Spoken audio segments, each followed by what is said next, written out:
What does it mean to be a parent? As someone who has yet to see himself being one or even could not see the possibilities of becoming one at all, Usagi Drop nonetheless touches my heart ever so deeply with its heartfelt story, to the point where it has instantly become one of my favorites among the slice of life genre, not saying this lightly. It is a show about sacrificial love from parents' figure, the weight in which to carry on for the sake of their children, and the unbreakable bond nurtured together. Told from a peculiar perspective of a pair brought together by non-typical circumstances, but nonetheless committed their lives as one.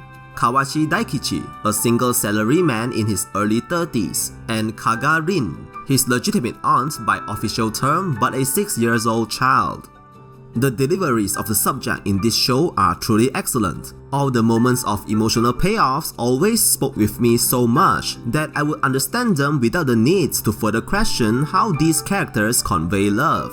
Because unconditional love coming from parents is just as such. It is unquestionable because there is no reason to not love, and everyone innately understands the greatness behind parental love. Given if you are someone who has received a decent enough upbringing or being a responsible parents yourselves, and for those who grew up otherwise who had a tough time in their early stages of life due to incompetency of their parents, I just want to say you have come this far and I'm truly proud of you. What's not to love about a show between an average guy who is willing to sacrifice himself to take care of an innocent yet adorable proper little girl? But I don't think I'll root for this pair as hard if not for the outstanding episode 1. It serves as an establishment of their relationship that will be strengthened further with the rest of the show, while at the same time a surprisingly emotional episode driven by human callous and sympathy. If you want another example of episode 1 done well, put this in your list.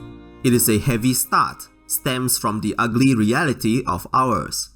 We found that Daikichi is going back to his hometown due to the passing of his grandfather, and when he arrives for the wake ceremony, he encounters Rin and soon found out she is actually his grandfather's daughter. With the passing of her only guardian and the absence of her mother, Rin's upbringing is now at the mercy of Daikichi's family. The funeral went smoothly and it all comes down to a family meeting that will decide her future.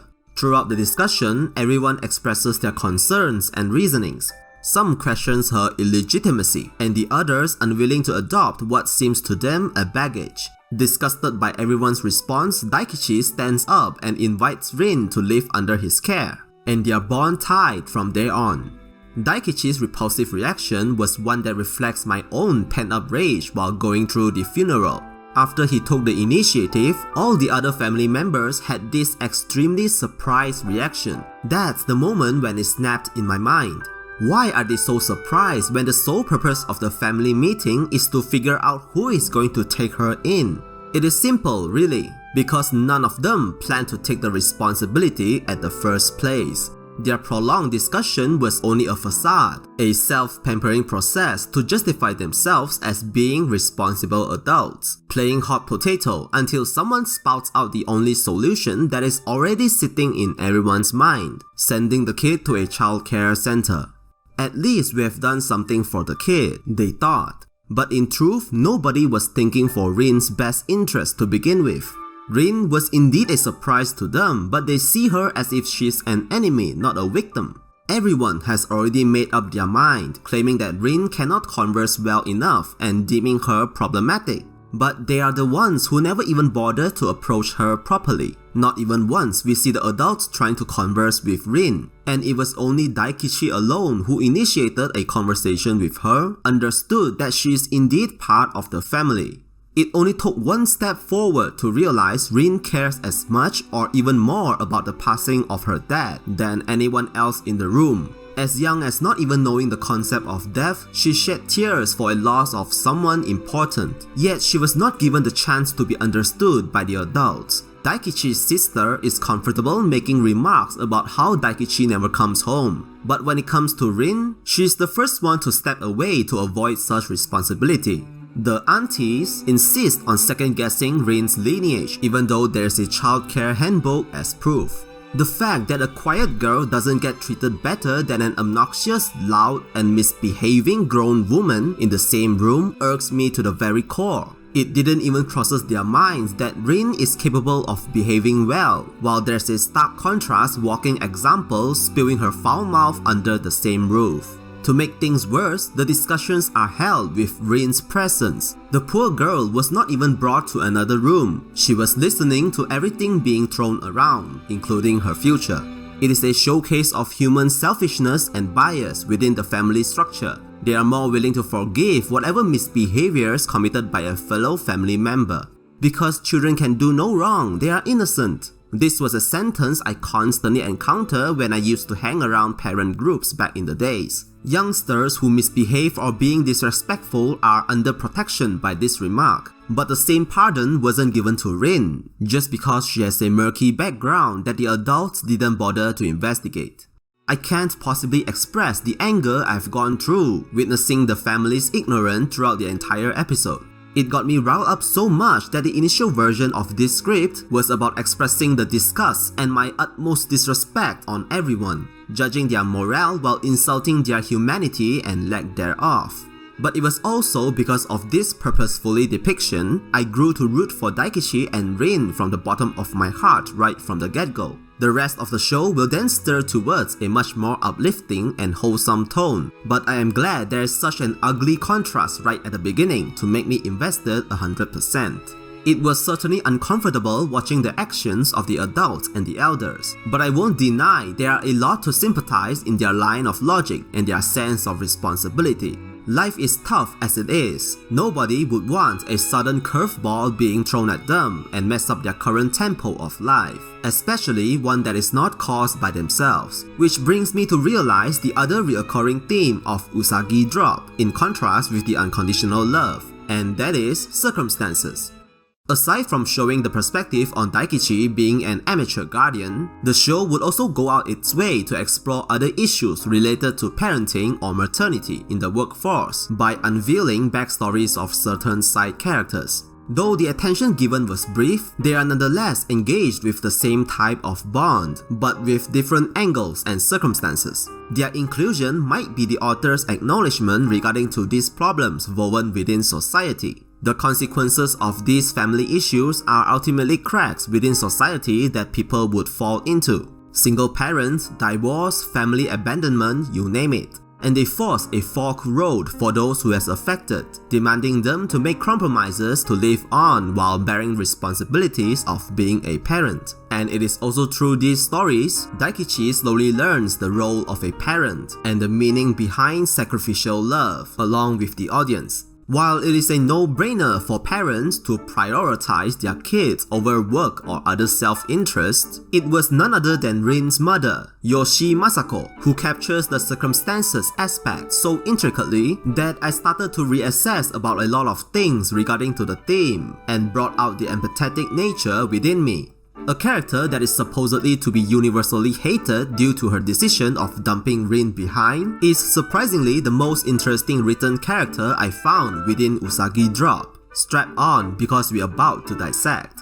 The introductory of Masako was set out to make her unlikable. Her reason of disappearance is unjustifiable and selfish. The uncaring attitude carries along in her acting tells that she didn't understand the severity of the current situation. But during Daikichi and her first meeting was about to end, she has this request about changing Rin's surname to follow Daikichi's, knowing that Rin is about to enroll into kindergarten. While the request may sound like another act of abandonment, the true reason behind is surprisingly considerate, and that is because she foresees other kids may pick on her daughter if they figure out Rin's name doesn't match with her only present guardian, Daikichi.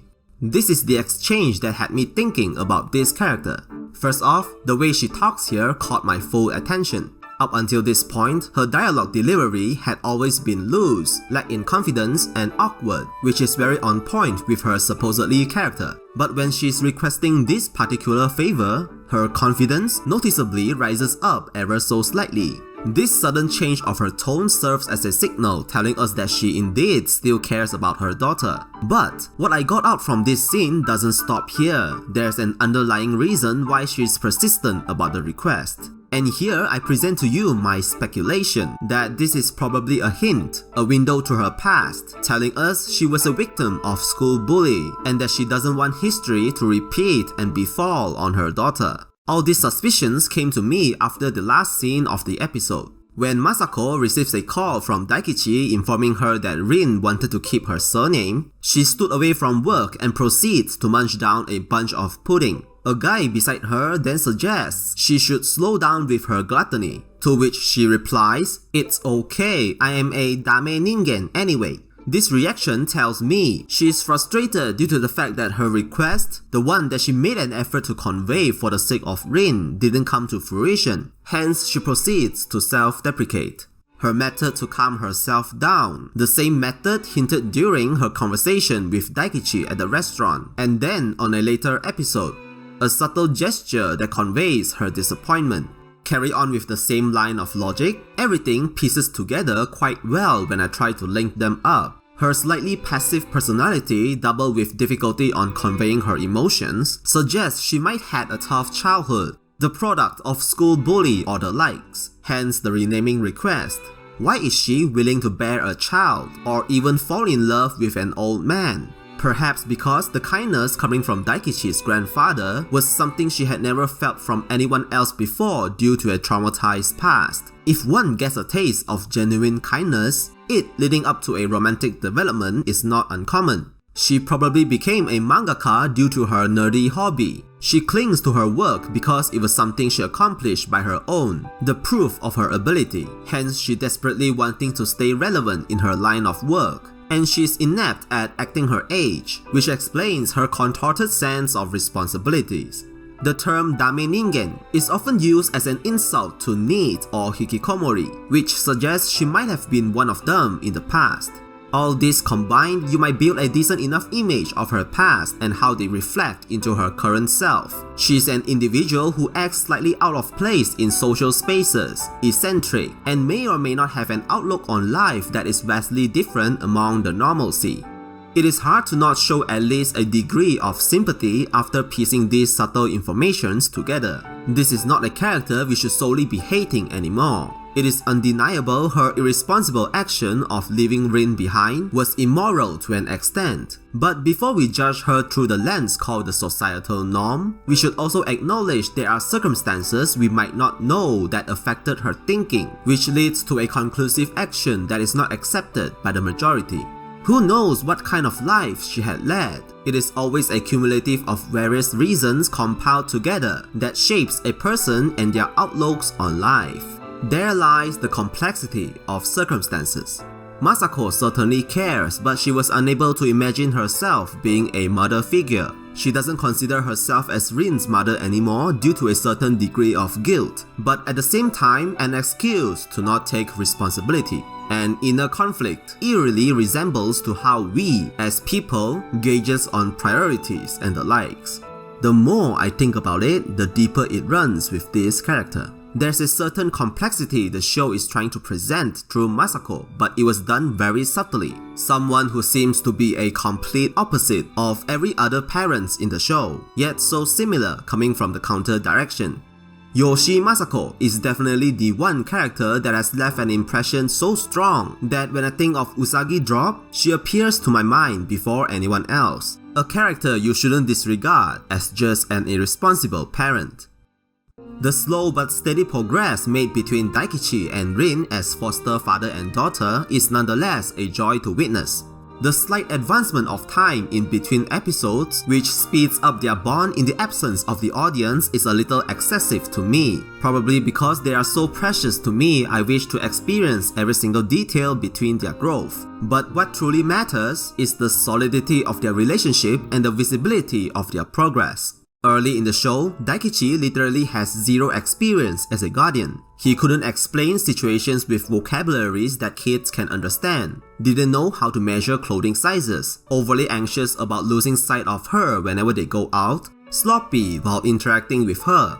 It is also through these little missteps we experience the hardness of their ever-growing relationship, doubling the fact that adopting Rin was not a reckless decision, proving all the elders from the first episode that they were just worrying about non-existing troubles Rin may cause, is all the more satisfying to witness as we follow their slices of lives. It was clear right from the start that Rin is not entirely a baggage in Daikichi's life. Sure, adopting her puts an extra weight on his shoulder, but at the same time, Rin also reinforces upon his life in unexpected ways. Aspects like the fulfillment as a protector, having your love reconciled. These weren't possible in his previous solitary life. And before Daikichi knows it, he is already a fully fledged dad, like everyone else by the end of the show. Using actions to convey subtle character emotions is a little detail the show never abandons. From the skinships we saw throughout their daily routine, to metaphorical shots that speak louder than words, all contribute towards the wholesomeness that seeps out in every episode.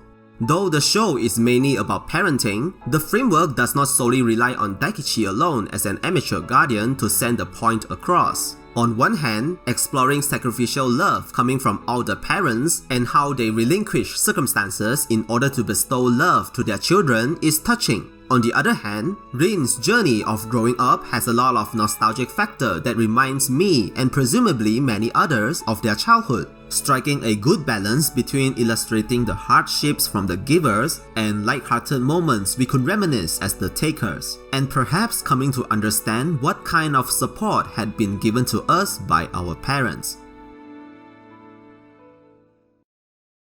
In Chinese, we have this colloquialism that goes 生母不如养母大, which upon a direct translate would be foster mother are greater than biological mother. The one who foster with sweat and tears outweighs mere blood connections. Usagi Drop has captured the meaning of such parental love, what comes with it, and what will come along. Whether it be selfish, selfless, or in between, the results of circumstances, and how love perseveres all. Thank you so much for watching.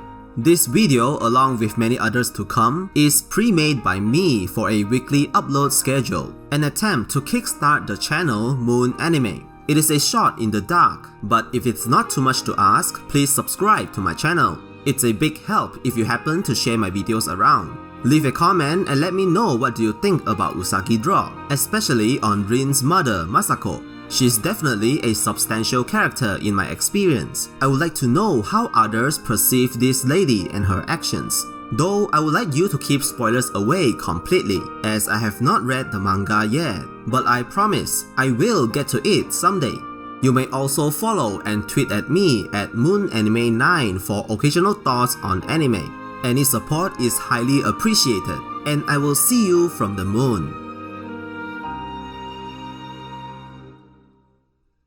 次回 on Moon Anime